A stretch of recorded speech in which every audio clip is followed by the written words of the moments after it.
আচ্ছা, কখনো কি এটা মাথায় এসেছে যে বাংলাদেশে তৈরি একটা টি-শার্ট ব্রাজিলের কোনো দোকানে পৌঁছনোর আগেই ঠিক কতটা জটিল পথ পাড়ি দেয়?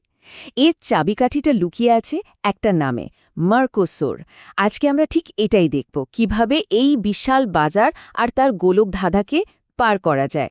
শুনতে একটু অজীব লাগতে পারে, তাই না? যে কোথায় দক্ষিণ আমেরিকা আর কোথায় বাংলাদেশ, কিন্তু এর উত্তরের মধ্যেই কিন্তু লুকিয়ে আছে গ্লোবাল ট্রেডের আসল খেলাটা। চলুন গভীরে গিয়ে ব্যাপারটা বোঝা যাক। দেখুন, ব্রাজিলে বাংলাদেশের রপ্তানি এখন আর শুধু একটা সম্ভাবনা নয়, এটা একটা জলজন্ত বাস্তবতা যা দিন দিন বাড়ছে। আর চারটা দেখলেই ব্যাপারটা পরিষ্কার হয়ে যাবে। বিশেষ করে তৈরি পোশাক আর জুতার মতো সেক্টরগুলোতে যে কী পরিমাণ গ্রোথ, সেটা আসলেই চোখে পড়ার মতো। আর এটাই এই বাজারের গুরুত্ব আরও বাড়িয়ে দিচ্ছে। তো চলুন আলোচনার প্রথম ধাপে যাই। এই বিশাল সুযোগটাকে একটু চিনে নেওয়া যাক।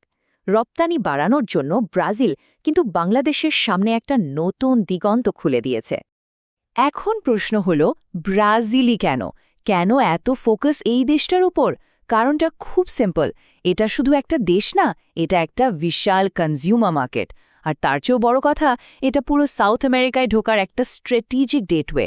বাংলাদেশের জন্য তাদের চেনা বাজারের বাইরে যাওয়ার এটা একটা বিরাট সুযোগ। কিন্তু একটা ব্যাপার আছে, এই বিশাল বাজারে ঢোকাটা অতটা সোজা নয়। কারণ এর গেটে একজন বেশ শক্তিশালী দ্বাররক্ষক দাঁড়িয়ে আছে, আর তার নাম হল MERCOUR।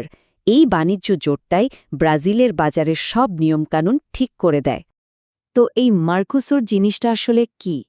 একদম সহজ করে বললে, এটা হলো দক্ষিণ আমেরিকার কয়েকটা দেশের একটা কাস্টমস ইউনিয়ন। তাদের মূল উদ্দেশ্য একটাই, নিজেদের মধ্যে ব্যবসা বাণিজ্যকে যতটা সম্ভব সহজ আর বাধাহীন করে তোলা।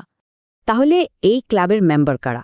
প্রধান খেলোয়াড় হচ্ছে ব্রাজিল, আর্জেন্টিনা, প্যারাগুয়ে আর উরুগুয়ে। আর এদের মধ্যে বুঝতেই পারছেন, ব্রাজিলের অর্থনীতি সবচেয়ে বড়, তাই তার প্রভাবও এখানে সবচেয়ে বেশি। আর এই ক্লাবের সবচেয়ে বড় আর কঠিন নিয়মটা হল কমন এক্সটার্নাল ট্যারিফ বা সিইটি। এর মানে কি?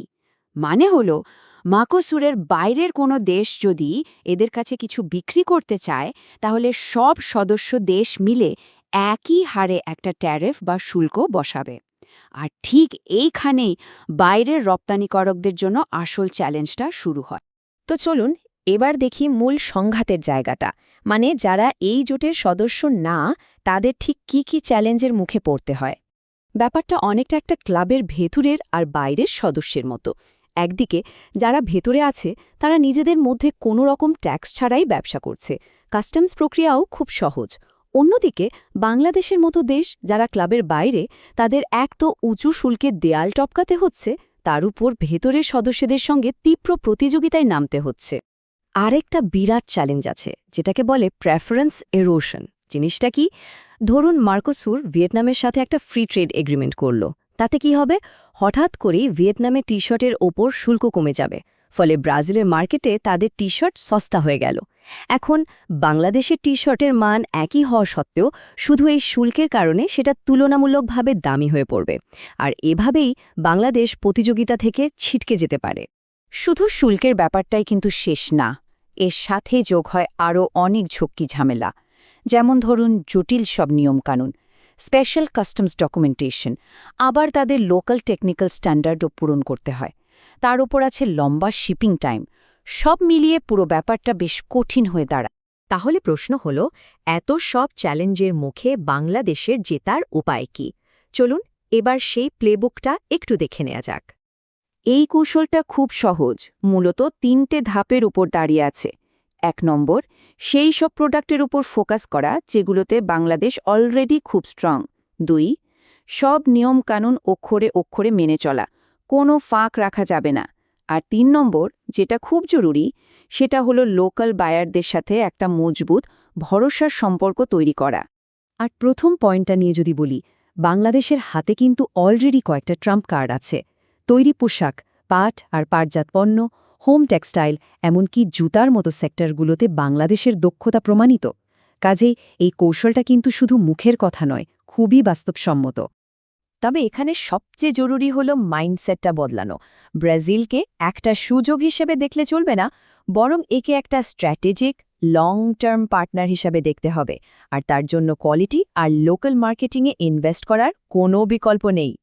এই নির্দিষ্ট কেস স্টাডি থেকে আমরা কিন্তু বিশ্ব বাণিজ্য নিয়ে একটা বড় শিক্ষা পেতে পারি। আমাদের সোর্সের একটা কথাতেই পুরো ব্যাপারটার সারমর্ম চলে আসে। কথাটা হলো, দক্ষিণ আমেরিকায় দীর্ঘমেয়াদী উচ্চাকাঙ্ক্ষা আছে এমন যে কোনো বাংলাদেশি রপ্তানিকারকের জন্য MERCOSOR-কে বোঝা ঐচ্ছিক নয় বরং অপরিহার্য। এর চেয়ে পরিষ্কার করে আর কিছু বলার থাকে না। এই নিয়মগুলো যে বুঝবে, সাফল্য তারই। আর এই পুরো আলোচনাটা আমাদের একটা খুব গুরুত্বপূর্ণ প্রশ্নের সামনে এনে দাঁড় করায়। আজকের এই বিশ্বে, যেখানে মার্কোসুরের মতো ট্রেড ব্লকগুলো দিন দিন আরও শক্তিশালী হচ্ছে, সেখানে বিশ্ব বাণিজ্যের নিয়মকানুনগুলো আসলে কারা লিখছে, কারা ঠিক করে দিচ্ছে এই খেলার রুলস, এটা কিন্তু ভাবার মতো একটা বিষয়।